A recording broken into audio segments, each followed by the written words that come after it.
ఆనందం, ఒకటో నెంబర్ కుర్రాడు, జానకీ వెడ్స్ శ్రీరామ్ లాంటి పలు సూపర్ హిట్ సినిమాలతో తెలుగు ప్రేక్షకులను మెప్పించిన రేఖా వేదవ్యాస్ తెలుగు, కన్నడలో వరుస సినిమాలు చేసి సడన్ గా 2014 నుంచి సినిమాలకు దూరమైంది.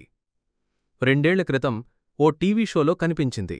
ఫేస్ మారిపోయి, బక్కగా అయిపోయి అందర్నీ షాక్కి గురిచేసింది రేఖ. అప్పుడే తనకు పలు ఆరోగ్య సమస్యలు వచ్చాయని డాక్టర్స్ ఇచ్చిన మందులు పడకపోవడంతో ఇలా తయారయ్యాను అని చెప్తూ ఎమోషనల్ అయింది. ఇప్పుడు తాజాగా రేఖ రీ ఎంట్రీ ఇస్తాను అంటూ ఓ యూట్యూబ్ ఛానల్కి ఇంటర్వ్యూ ఇచ్చింది.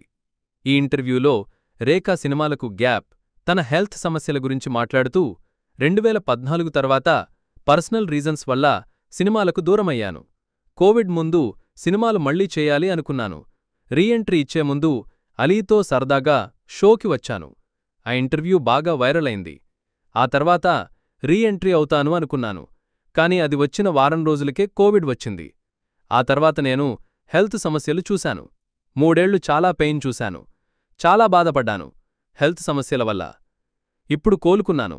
రీ ఎంట్రీ ఇవ్వడానికి రెడీ అయ్యాను. సినిమాలు, షోలు, వెబ్ సిరీస్లు ఏ ఛాన్స్ వచ్చినా చేస్తాను అని తెలిపింది. మరి ఒకప్పటి హీరోయిన్ రేఖకు ఛాన్స్లు ఎవరు ఇస్తారో చూడాలి. అయితే 2 ఏళ్ల క్రితం బక్కగా అయి ఫేస్ మారిపోయి గుర్తుపట్టకుండా అయిన రేఖ ఇప్పుడు ఇంటర్వ్యూలో మళ్లీ చక్కగా కనిపించడంతో ప్రేక్షకులు సంతోషం వ్యక్తం చేస్తూ ఆమె ఇంటర్వ్యూ కింద కామెంట్స్ చేస్తున్నారు.